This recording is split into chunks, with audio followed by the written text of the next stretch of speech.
अब दिख रहा है? हाँ बोलिए। माइक, आपने कहा कि मृत्यु के पश्चात मिलने वाले अगले जीवन पर इस जीवन के किए गए कर्मों का प्रभाव पड़ता है और ऐसे प्राकृतिक नियम हैं कि आपका अगला जीवन निर्धारित करते हैं। यह देहांतर की विधि किस प्रकार से कार्य करती है? बहुत इंपॉर्टेंट है। क्यों इंपॉर्टेंट है बताइए, मैं समझ में नहीं आया क्या इंपॉर्टेंट है। अनीश ब्रो क्या बोला हो इंपॉर्टेंट है? बोलो, आप ही बोलना पड़ेगा, किसी को नहीं, आप ही बोलना है कुछ इंपॉर्टेंट। अरे आप तो आ गए हो युद्ध में वापस, गुड बॉय। ठीक है ठीक है। क्यों लोग परशुराम को दो, परशुराम ब्रो ये बताइए कि इस जगत में हम जो कर्म करते हैं उसका प्रभाव हमारे अगले जीवन में पड़ता है, उसमें क्या महत्वपूर्ण है? जानना इससे क्या फायदा होगा, ये नहीं जानने से क्या नुकसान होगा? बोलिए माइक में। हम जो कर्म करते हैं उसका हमारे मन पे प्रभाव पड़ता है। Very good. सूक्ष्म शरीर मरते समय जो चेतना रहेगी, शरीर मरते समय यार एक्स्ट्रा दूध पिलाओ, वो अगले शरीर में लेके जाएगा। सीख गया लड़का, गुड। सही कह रहे हैं, जो कार्य जगत में करते हैं उसका प्रभाव मन में पड़ता है, वैसा मन निर्माण हो जाता है, होता जाता है। मृत्यु के समय वैसा ही मन होता है, वैसा ही मन हमको अगले शरीर अगला शरीर दे देता है। पढ़िए। श्री प्रभुपाद, आप इंटेलिजेंट हो, गुड बॉय। यस। यह प्रक्रिया अर्थात विधि अत्यंत सूक्ष्म है, हमारे भौतिक नेत्रों के लिए आत्म अध्यक्ष है। इसका आकार परमाणु से भी छोटा है। इंद्रियां, रक्त, हड्डी तथा वसा में से बने इस स्थूल शरीर का नाश होने पर भी मन, बुद्धि और अहंकार से बना हुआ सूक्ष्म शरीर कार्य करता रहता है। तो मृत्यु के समय यह सूक्ष्म शरीर छोटी सी आत्मा को दूसरे स्थूल शरीर तक ले जाता है। यह विधि उसी प्रकार है जैसा वायु अपने साथ गंध को ले जाती है। कोई यह नहीं देख पाता गुलाब की सुगंध कहाँ से आ रही है, परंतु हम यह जानते हैं कि यह वायु के द्वारा लाई जाती है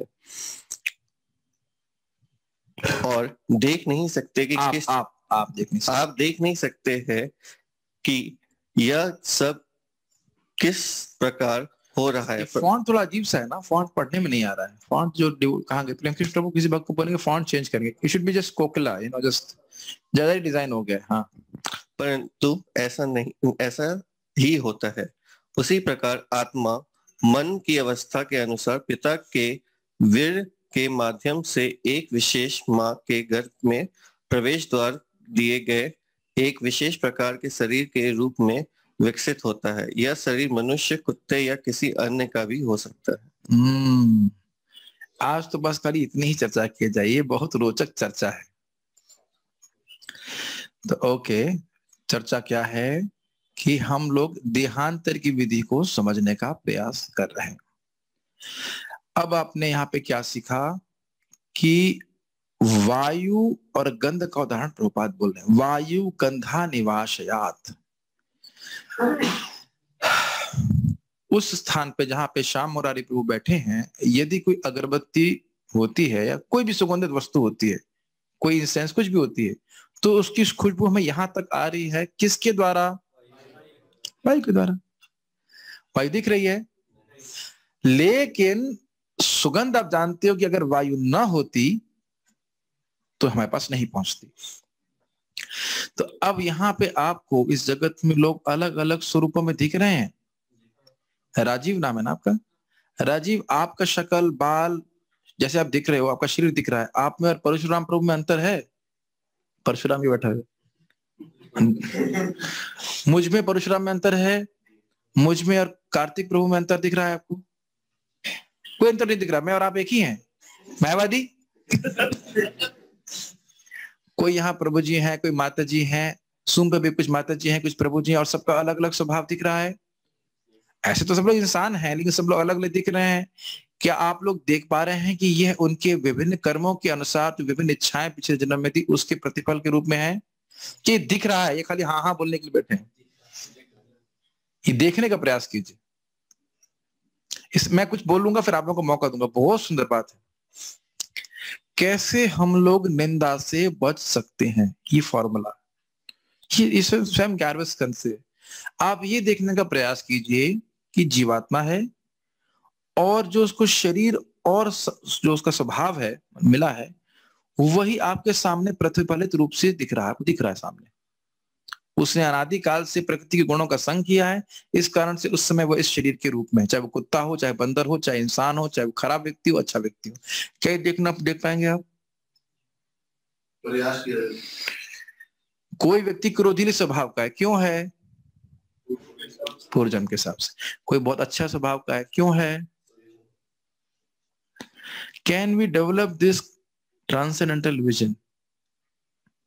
ये देखना है आप लोग, समझ रहे हैं? ये देखने का प्रयास, ये सतोगुणी विजन है। हर व्यक्ति का अलग अलग स्वभाव है, और क्या हम उनके स्वभाव की निंदा करते हैं? करते हैं। यार ये ऐसा है वैसा है। तुम ये बताओ, जो व्यक्ति निंदा कर रहा है, कि तुम्हारा निंदा करने का स्वभाव क्यों है? सबकी निंदा क्यों करते रहते हो? खुद से बचने के लिए। खुद से बचने के लिए तो है ही, लेकिन ये भी उसकी आदत है ना। तुम्हारी आदत चेंज नहीं हो रही हो, तुम सबकी आदत चेंज करना चाहते हो। Are you able to see this point? जीवात्मा है और अपने कंडीशन स्वभाव के अनुसार इस प्रकार से कार्य करिए, भ्रमित ना हो जाइए। क्योंकि हाँ हेल्पलेस है, ये शब्द यूज करिए, वो असहाय, वो ऐसे ही कार्य करेगा। वेरी नाइस कॉन्शियसनेस, तो ठीक है, तो ऐसे करेगा ही, क्या कर सकते हैं। हाँ, बुद्धिमान व्यक्ति उसके कंडीशन स्वभाव को भगवान की सेवा में लगाने का प्रयास करेगा। ये भी भागवत धर्म को क्रोध करता है। हनुमान जी ने क्रोधीले नहीं है, क्रोध को लेकिन उपयोग भगवान की सेवा में किया ना, रावण की लंका को चला करके। तो एक तो ये बात हुआ। अच्छा, अब आप ये बताइए, यहाँ पे जो प्रभुपाद जी ने देहांतर के बारे में बताया है, उसके क्या गंभीर पॉइंट्स आपने यहाँ पे देखे। जो प्रभुपाद जी ने बोला है वह है, पहली लाइन को बताइए। मैं अब एक एक लाइन पे व्याख्या पूछूंगा। यह प्रक्रिया अर्थात विधि, मतलब देहांतर की प्रक्रिया अत्यंत सूक्ष्म है। केवल इस लाइन की व्याख्या करिए। अब मैं जूम के डिवोटीज को बोलूंगा कि यह प्रक्रिया, जो देहांतर की प्रक्रिया है, इसको प्रभुपाद जी सूक्ष्म क्यों कह रहे हैं, सूक्ष्म का क्या अर्थ है, और इसको सूक्ष्म क्यों कह रहे हैं।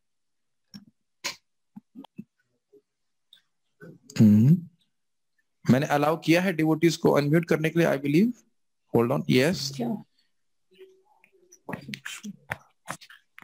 यस ऋचा माता जी। ओ हाँ ऋचा, यस प्लीज। खाली ये, अब मुझे लगता है इन्हीं को बोलना आता है, तो बाकी लोग जो सुबह जब करते हैं उनकी आवाज नहीं निकलती, खाली ऐसे बस ड्रामा करते हैं, आवाज तो निकलती नहीं होगी। ये नहीं, ये आवाज निकालते हैं कि प्रभु जी आप म्यूट कर देते हो, हम लोग खाली ड्रामा करते हैं, बोलना नहीं आता हूँ। खैर प्रयास करिए। यस ऋचा माता जी प्लीज कंटिन्यू। प्रभु जी एक मिनट सॉरी मेरा वीडियो ऑफ है यहाँ पे, सॉरी ऑडियो ऑफ है। अब बोलिए। हाँ जी। प्रभु जी, देहांतर की प्रक्रिया हमारे पूर्व जन्म के संस्कारों के अनुसार और पूर्व जन्म के कर्मों के अनुसार होती है। उस वजह से वो अत्यंत सूक्ष्म है, क्योंकि वो भगवान के द्वारा ही निर्धारित की जाती है। हमारे पूर्व जन्म के संस्कारों के और कर्मों के अनुसार डिसाइड किया जाता है कि हमारा अगला जन्म कैसा होगा। आपने उत्तर आंशिक रूप से ठीक सही दिया है, बात एकदम सही बोली है। भगवान हमारे पूर्व जन्म और कर्म के अनुसार हमें इस जन्म में जन्म दे रहे हैं, लेकिन इससे सूक्ष्म क्यों कह रहा है। यस जूही माता जी, वांट टू से समथिंग। उत्तर गलत नहीं है, थोड़ा अपूर्ण है, और यहाँ के भक्त भी सोचे, केवल एक ही लाइन पे विचार कीजिए बस, इससे कहते हैं मनन। हाँ जी। सूक्ष्म इसलिए कहा जा रहा है क्योंकि हर व्यक्ति इस चीज को नहीं जानता है। सिर्फ वही व्यक्ति जान सकता है जो आध्यात्मिक दृष्टि से देखता है चीजें। यस, तो दोनों माता जी ने सही उत्तर दिए कि नहीं। भगवान के द्वारा ही जन्म दिया जा रहा है, ये बात बिल्कुल सत्य है। तो ये एक एडवांस अंडरस्टैंडिंग हुई। और दूसरा अंडरस्टैंडिंग जो यहाँ एक माता जी ने बोला कि नहीं, लोग देख तो रहे हैं जन्म, क्या जन्म होता हुआ नहीं देख रहे, लेकिन यह नहीं देख पा रहे हैं कि भगवान करा रहे हैं, और यह नहीं देख पा रहे हैं कि पूर्व कर्मानुसार कर पा रहे हैं। और हम लोग क्यों देख पा रहे हैं? पश्यन्ति ज्ञान चक्षुषः, जिसके पास ज्ञान चक्षु है, शास्त्र को श्रवण किया, वह समझ पा रहा है। और इसका क्या लाभ होगा?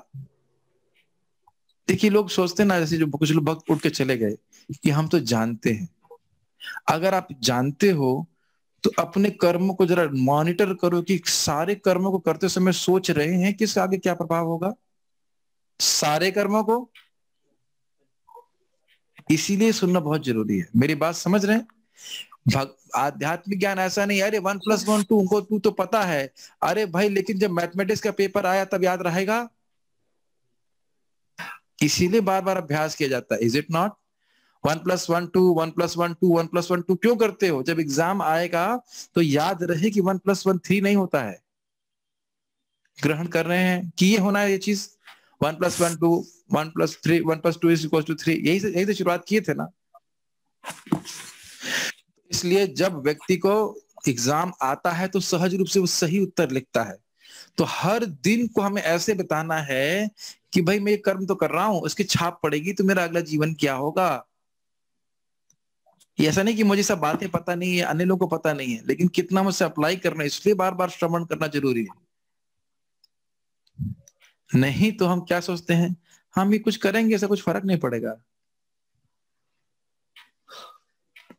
यही सोचते हैं ना। हम भगवान का भोग नहीं खाएंगे क्या होता है, कुछ नहीं हुआ, देखो खा लिया, कुछ भी नहीं हुआ, कुछ भी नहीं। रसगुल्ला बाहर से लेके खा गया मैं, कुछ भी नहीं हुआ, देखो कुछ भी नहीं हुआ, नथिंग हैपेंड। इन्होंने भगवान को अनर्पित भोग खाया है, अच्छा ठीक है, लिख लिया गया। मैंने वैष्णव देखो चुपके से, मैंने हम दोनों ने मिल करके चुपके से वैष्णव निंदा कर दी, किसी ने देखा नहीं, कुछ नहीं हुआ, नोट कर लिया। समझ रहे हैं, ये बहुत सूक्ष्म है। ये एक ही लाइन को पकड़ लीजिए ना तो पूरा जीवन परिवर्तित हो जाएगा। सूक्ष्म है, समझ रहे हैं। हमको भी नहीं दिख रहा है कि हम ये जो कार्य कर रहे हैं इसका क्या प्रभाव पड़ेगा, क्योंकि हम केवल भक्ति के कार्य नहीं करते हैं। वो देखिए ऐसे पीछे बटन बज रहे हैं। कोई बात नहीं, ये तो स्वाभाविक ही है। ये एक लाइन समझ में आई। और जो व्यक्ति ग्रॉस चेतना का है वो समझ नहीं रहा है कि आज जो भक्त हरे कृष्णा कर रहा है वो कैसे अपने आध्यात्मिक शरीर का निर्माण कर रहा है। क्या आप लोग देख पा रहे हैं? हम भी नहीं देख पा रहे हैं, केवल हम लोग शास्त्र श्रवण कर सकते हैं। भगवान की कृपा इतनी सूक्ष्म है, मतलब इतनी सटल है, भौतिक इंद्रियों से नहीं देखी जा सकती, कि भक्त भी नहीं समझ सकते चक्रवर्ती पाद के अर्थ। इसीलिए शास्त्र सुनना चाहिए। एक बार बोलिए कृष्ण।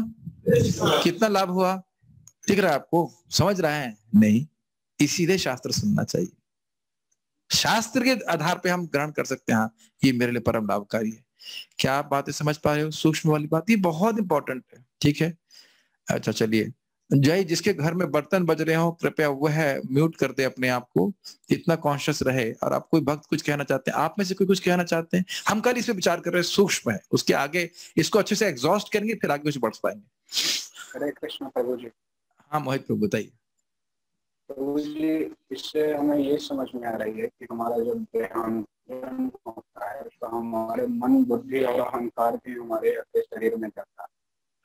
हमारा, मैं आपको पूरी तरह सुन नहीं पा रहा हूँ तो माइक पास में रखिए। हमारा जो देहांतर होता है तो मन, बुद्धि, देहांतरण होता है, हाँ, और वो अगले शरीर में ट्रांसफर होता है। हाँ। और प्रभु जी, इस पे मेरा एक क्वेश्चन ये था। हाँ, क्वेश्चन था प्रभु जी कि प्रभुपाद जी का जब हम एक बार लेक्चर सुन रहे थे तो वो बता रहे थे कि मतलब जब कोई स्मोकिंग करता है तो वो जन्म से स्मोकिंग नहीं कर रहा है, वो एसोसिएशन में आके स्मोकिंग करने लगा है।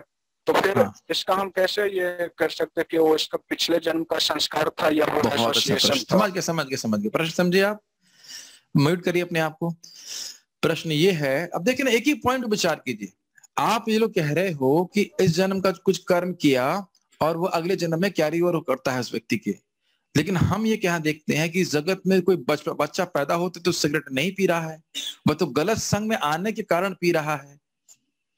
तो अब ये कैसे कह सकते हो कि पिछले जन्म का कर्म उसको जन्म में बाधित कर रहा है, ये उसको उकसा रहा है? बहुत अच्छा प्रश्न है मोहित बेटा, इसके नाम पे रिजर्व कर दो रसगुल्ला, आना कल कभी भी आओगे रसगुल्ला खिलाऊंगा आपको। ये है डिस्कशन का फायदा। आप पढ़ करके आगे ओके बोल दिया ना आपने, ठीक, रिजर्व कर दिया बेटा तुम्हारे लिए। बहुत अच्छा प्रश्न किया, कठिन प्रश्न है। प्रश्न समझ में आया आपको? इस जन्म में तो भाई पैदा होते तो उसने कोई गलत काम नहीं किया है, तो फिर वो सिगरेट पीने क्यों लग गया? वो तो इस जन्म की गलत संग के द्वारा हुआ ना। अब मैं अपना उदाहरण दे रहा हूं। हमारे परिवार में सब लोग शराब पीते थे, सब लोग मतलब काफी लोग, और मैंने कभी शराब नहीं पी। नहीं, झूठ नहीं बोल रहा हूं, वाकई कभी नहीं पी। तो मैं उस संग से क्यों प्रभावित नहीं हुआ? और मेरे कजिन हैं, उनके पिताजी शराब पीते तो वो शराब पीने लग गया। ऐसा क्यों? हाँ, मेरे घर में सभी लोग सबकी शादी हो चुकी है और एक की नहीं हुई, एक की हो नहीं पाई ऐसे कह लीजिए, ठीक है। लेकिन मेरे को, मैं अपने एग्जाम्पल दे रहा हूँ, मैं अपने जीवन में देख रहा हूँ कि मेरे को जब भक्ति में नहीं आया तब भी शादी करने की इच्छा नहीं थी। तो आप ये तो नहीं कह सकते कि मेरे सारे मित्रों की शादी हो गई तो मेरी भी इच्छा होनी चाहिए। और मैं भक्ति में आ रहा हूं, बाकी सब लोग तो भक्ति में नहीं आए। हम भक्तों के संग में आए, मुझे एक बार में समझ में आ गया भक्ति करनी है, बाकी लोग भी भक्तों के संग में आए, उनमें कोई प्रभाव नहीं पड़ा। 400 स्टूडेंट थे ना जब मैं जिस क्लास में गया था भक्तों की, 400 स्टूडेंट थे, मुझे एकदम हिट कर गया। तो यस, ये आपकी बात सही है कि इस जगत में संग प्राप्त होता है, वह संग भी पूर्वगत किए कर्मों के अनुसार ही प्राप्त होता है। मैंने वो कटोरी वापस रख दी। हाँ, वेरी नाइस। भाई जो लोग ठीक से क्लास नहीं सुनना चाहते हैं उनसे निवेदन है कि वो भाग जाएं। जब आपको मैं अनम्यूट करने के लिए बोलता हूं तो आपको ये अधिकार नहीं देता हूं कि आप क्लास डिस्टर्ब कीजिए। आप बिल्कुल भी आमंत्रित नहीं है अगर क्लास में डिस्टर्ब करने के लिए बैठे हैं। ये भक्ति विषय की क्लास जो है ये इंटरेक्टिव है। अगर आप इंटरेक्ट नहीं करना चाहते हैं तो अपनी कटोरी चम्मच बजाइए, लेकिन क्लास में मत आइए, क्योंकि मुझे लोगों को अनम्यूट करना है। Be conscious of what we are doing here. We don't want people who don't want to participate. I don't want people who don't want to participate. मैं भागवत बोलता हूँ, सबको म्यूट करके करता हूँ। आप कटोरी बजाइए, चम्मच बजाइए, कोई फर्क नहीं पड़ता। लेकिन यहाँ मुझे लोगों को बुलवाना है, तो आप लोग कोई ऐसे अनम्यूट करके कटोरी चम्मच बजवाएगा तो सब रिकॉर्ड करना है, लोग कटोरी चम्मच सुनेंगे आपका। समझ रहे हैं? देखो मूड खराब कर देते हैं, कटोरी बजा दी अपने बीच में। क्या बात कर रहे थे हम लोग? कहाँ ध्यानतर की बात कर रहे थे, कहाँ कटोरी बच गई इधर। रुको, कहाँ पे आए थे हम लोग? तो यानी कि इस जन्म में भी हमको जो संग प्राप्त हो रहा है वह भी पूर्वगत किए गए कर्मानुसार प्राप्त हो रहा है। समझ रहे हैं? अपने जीवन में आप लोग देखें कि एक जीवन के समय में विशेष रूप से अकस्मात रूप से बुरा संग मिला हम लोग को मिलता है और हम कुछ दुर्गुण से युक्त हो जाते हैं। यस, और अकस्मात हमें कोई अच्छा संग प्राप्त हो जाता है जिससे हम अच्छे गुणों से युक्त हो रहे हैं। क्या आप होता हुआ देखिए अपने छोटे से जीवन में? हाँ प्रभु, माइक को बोलिए। ये समझ रहे हैं?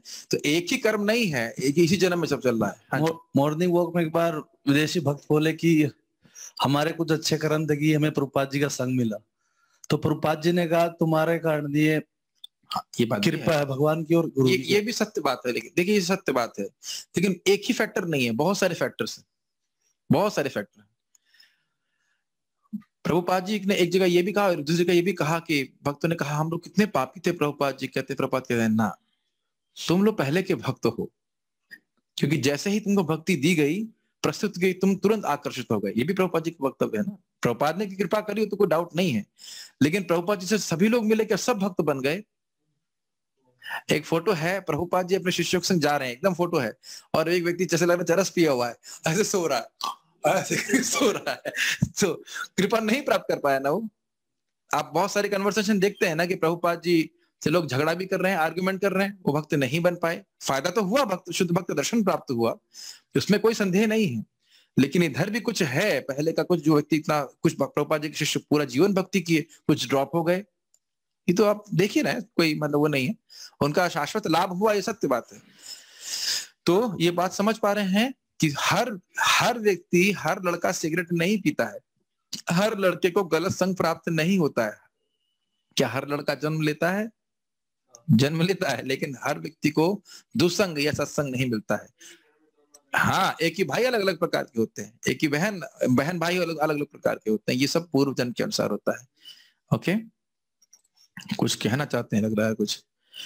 जैसे कोई स्मोकिंग ड्रिंक कर रहा है, ये पूर्व जन्म का फल है, ठीक है, मगर जो लोग कुछ दिन के बाद नशा करके छोड़ देते हैं उनके बारे में क्या बोल सकते हैं? तो वो इस जन्म का फल है। आप भक्ति कर रहे हो, देखो सब कुछ पूर्व जन्म के अनुसार नहीं है। हमारे पास अगर भक्तों का संग मिल जाता है तो हम लोग अपने पूर्व जन्म के कर्मों को चेंज कर सकते हैं, इसमें कोई दिक्कत नहीं है। ठीक है, हाँ, एक और प्रश्न है कि मतलब कमेंट है, मन बुद्धि अहंकार बहुत सूक्ष्म है जो डेथ के बाद दूसरे शरीर में स्थानांतरित होता है। ये लोगों को दिखाई नहीं पड़ता है, मन बुद्धि अहंकार दिखाई नहीं पड़ता है, और ये भी नहीं देख पा रहे हैं कि किस प्रकार से उनका सूक्ष्म शरीर अगली बार कुछ अगले देह में परिवर्तित कर देगा। लोग, प्रभुपाद जी का वक्तव्य है, लोग समझ नहीं पा रहे हैं कि कल सुबह वह कुत्ते के शरीर में हो सकते हैं। देखिए प्रभुपाद यहाँ पे क्या लिखते हैं, एंड में क्या लिखा, जरा पढ़िए लास्ट लाइन। विकसित यह शरीर मनुष्य, कुत्ते या किसी अन्य का भी हो सकता है। अपने मन से तो नहीं बोल रहा था ना? क्या इस खतरे को लोग समझ पा रहे हैं? नहीं। देखिए ना सूक्ष्म, क्यों सूक्ष्म? क्योंकि लोगों की बुद्धि स्थूल हो गई, समझ ही नहीं पा रहे, तपस्या नहीं जीवन में, इसलिए। ठीक है, ओके। और हाँ, यथा योनि यथा बीजम, बीजम मतलब पिता के वीर्य के अनुसार, और योनि मतलब माँ के यानी कि या तो वह स्त्री का शरीर प्राप्त कर सकता है या पिता का शरीर प्राप्त कर सकता है, मतलब पुरुष या स्त्री का शरीर प्राप्त कर सकता है। तो बुद्धिमान व्यक्ति समझे अपने बात को। बहुत सुंदर मेरे गुरु महाराज इंग्लिश में कहते हैं, it may be too late to avoid the reaction but not too late to come to the right conclusion. Beautiful statement. हमें भी शरीर प्राप्त हो गया, कुछ कर सकते हैं इसका? ये इस जो हमारे पूर्व कर्मानुसार हमको ये शरीर जो प्राप्त हो गया, ऐसा कुछ कर सकते हैं साधु शरण प्रभु? ये करने की जरूरत है? मान लीजिए नाक को हम प्लास्टिक सर्जरी से थोड़ा ऊंची कर दें, उससे कुछ होने वाला है? कोई फायदा नहीं है ना। लेकिन ये कंक्लूजन तो है ना कि पिछले जन्म में भक्ति ठीक से नहीं कर पाया तो मैं भगवान की प्राप्ति नहीं कर पाया। तो अब कंक्लूजन क्या आया? कंक्लूजन मतलब सिद्धांत हमें क्या समझ में आया? इस जन्म में हमें भक्ति अच्छे से करनी है। ये इस जन्म में भी सोचे नहीं ऐसे में नहीं करेंगे, अगले वाले में करेंगे, प्रसाद तो खा ही लिया है, मनुष्य जन्म तो मिल ही जाएगा। क्या ये कंक्लूजन है? जैसे मुझे अभी जुकाम हो गया है, हल्की सी खांसी हो गई, तो क्या मैं इसको अवॉइड कर सकता हूँ? निश्चित रूप से। या तो मैंने ठंडी सर्दी किया होगा, या मैंने कुछ गलत वस्तु खाई होगी, या किसी ऐसे व्यक्ति के पास आया होगा जिसको जुकाम खांसी है, वो अब मैं इसको अवॉइड कर सकता हूँ। Can I avoid this reaction? करना मित्रों, you had a fever, can you avoid that reaction? नहीं। लेकिन ये तो पता है ना कि अब दवा खाना है मेरे को, कि ये भी ना समझ में आए। समझ रहे ना मेरी बात? हम अब तक फेल होते आए तो अभी भी आगे फेल होते रहे, और अन्य लोगों को फेल होने में रुचि है तो हमें भी फेल होने में रुचि होनी चाहिए। अन्य को नहीं दिख रहा है तो हमें भी नहीं दिखना चाहिए। अन्य को मोतियाबिंद है तो हम भी अपना मोतियाबिंद रखें। ये सब विचार करने वाली बात है। कुछ मैं अभी थोड़ा और 5 मिनट 6 मिनट पे विचार करना चाहता हूँ, मतलब आप लोग के विचार सुनना चाहता हूँ। जिसके कटोरी चम्मच बज रहे हो वो कृपया अपने को म्यूट रखें, और जिसके यहाँ शांति हो वह अनम्यूट करके कुछ कहना चाहते हैं तो मैं आपकी बात सुनने के लिए बहुत उत्साहित हूँ। Yes, you want to say something on this point? Beautiful point. पूरा दिन आप इसे मनन कर सकते हैं कि मैं अपने प्रयासों को कहाँ लगा रहा हूँ। यस कपिल प्रभु, नहीं कोई कुछ कहना चाहते हैं प्रभु? हाँ जयंती भाई। यस प्रभु। हम अपना शरीर हर वक्त नया शरीर बना रहे हैं ईश्वर। कितना सुंदर बात बोली है। आप लोग सूत्र में बोलते हो, बस छोटी सी बात बोल देते हैं, बहुत बड़ी बात हो जाती है। हर क्षण हम लोग अपने शरीर का निर्माण कर रहे हैं। आपने इतनी सुंदर बात बोली जयंती भाई, मैं मन से आपको ठाकुर श्याम सुंदर का महाप्रसाद देता हूँ, ये लीजिए, कैच कीजिए। Very nice. ऐसी बात बोलूंगा ना आप लोग हिल जाओगे, बड़े प्रोत्साहित होगे। 5:1:35 देख लीजिएगा, उसमें लिखा है विदूर विगतः, जो व्यक्ति वर्णाश्रम के भी बाहर है, सकृदाद दीता, उसने एक बार भी कृष्ण का नाम लिया है तो तुरंत वह मुक्त हो जाता है। तो क्यों हमें तो नहीं दिख रहा, हमें तो नहीं दिख रहा मुक्त होते हुए। तो वहां वो कहते हैं, सनातन गोस्वामी जी की बात को कोट करते हुए प्रभुपाद कहते हैं, देखो जैसे ही किसने कृष्ण बोला, क्या बोला? कृष्ण। क्या बोला? तुरंत ही उसका मन परिवर्तित हो गया, क्योंकि सूक्ष्म शरीर परिवर्तित हो गया तो स्थूल शरीर भले परिवर्तित ना हो लेकिन हमें समझ में आना चाहिए कि वो मुक्त हो गया। कितना सुंदर है। 5:1:35 होमवर्क के रूप में पढ़ी प्रभु जी, वही नहीं पढ़ा जाएगा जो आपने भी पढ़ाया है। आपने 5:1:35 भी दे दिया है ना, और घर की तो पढ़ाई करनी, मैथमेटिक्स पढ़ानी, कटोरी चम्मच बजाने, कैसे पढ़ेंगे आप? हम छोटे से जीवात्मा। पढ़ के देखिए, मेरा तो मन करता है सुबह उसको पढ़ा दूं, दिखा करके, देखिए क्या लिखा है। शास्त्र के वचन के अनुसार हमको चलना चाहिए। एक बार भी कृष्ण बोला है, इसलिए महाप्रभु बोलते हैं जिसने कैसे भी एक बार कृष्ण का नाम लिया है उसको मन से सम्मान करना चाहिए। उसके सारे पाप ध्वंस हो चुके हैं, उसका सूक्ष्म शरीर ध्वंस हो चुका है। एवरीथिंग ध्वंस तो नहीं कह सकता लेकिन शुद्ध हो गया है तुरंत। कितना अमेजिंग है ना। यस, कुछ कहना चाहते हैं माय डियर डिवोटी? प्रभु सब तो आप ही कह देते, तो हमें तो कुछ बोलने का मौका ही नहीं देते। Yes, anything? Otherwise I stop here. मैं स्टॉप नहीं करना चाहता हूँ, आप लोग स्टॉप करना चाहते हैं। कुछ बोल। हाँ जी माता जी प्रभु जी बोलिए। प्रभु जी, जैसे किसी को पहले ना गुस्से वाला नेचर होगा या अभिमान वाला होगा तो वो उसका पूर्व जन्म का कहते होता है, तो वो उसमें होता है। और फिर यदि वो अपने उस पर वर्कआउट करके उसे मतलब हर दिन को मतलब सुधारने के दिशा में कार्य करता है तो ये मतलब वो जो उसका चिंतन बनता जाता है, एट द एंड वो मृत्यु के पास आता है भक्ति करते हो, तो वो सारी चीजें उसकी लॉस्ट हो जाती हैं, वो जो पुरानी चीजें होती हैं। देखिए अगर क्रोधीला स्वभाव भी है तो प्रभुपाद जी एक भक्त बड़े क्रोधी थे, भक्तों से झगड़ा करते, बोले जाओ हरिद्वार जाके मायावादी से झगड़ा करो। झगड़ा ही करना है तो तुम मायावादी से झगड़ा करो। जो भी स्वभाव है, ये आप लोग कृपया भागवत धर्म को श्रवण करें। महाराज जी ने प्रवचन किया है भागवत धर्म को, उसमें स्पष्ट लिखा हर व्यक्ति का स्वभाव है। मुझे बोल दिया जाए 2 घंटा कुकिंग करो तो मेरे लिए बहुत भारी होगा, करना में तो आपको उत्साह लगता है कि नहीं? Are you not waiting to cook? If I would say like that, is it not? आप प्रतीक्षा करते ना, माला जप हो तुरंत मैं जप करूं, सॉरी मैं तुरंत प्रसाद बनाऊं। प्रभु जी खाते भी नहीं है, मतलब थोड़े मोटे जरूर हैं, पता नहीं क्या करते हैं। कुछ लोग पानी पीते हैं और अंदर जाके घी बन जाता है फैक्ट्री लगी रहती है, लेकिन काफी देर तक मेरे ख्याल से 11 बजे तक खाते भी नहीं, सबको खिला के ग्रहण करते हैं। तो इनका सुंदर स्वभाव है। I wait to give class in for Bhagavatam, मुझे बहुत अच्छा लगता है। हर भक्ति की अलग अलग रुचि होती है, कुछ लोग ठाकुर जी की सेवा में बहुत रुचि रखते हैं, हर एक अलग अलग स्वभाव है। कोई मैनेजमेंट में बहुत रुचि रखता है, तो कोई कीर्तन, जो कीर्तन बहुत पसंद है। सब कोई अपने स्वभाव के अनुसार, ऑब्वियसली श्रवण तो जरूरी है, और प्रसाद अपने स्वभाव के अनुसार भगवान की सेवा में लगा जाता है, वही भागवत धर्म है, उसी से उसका स्वभाव भी शुद्ध हो जाएगा।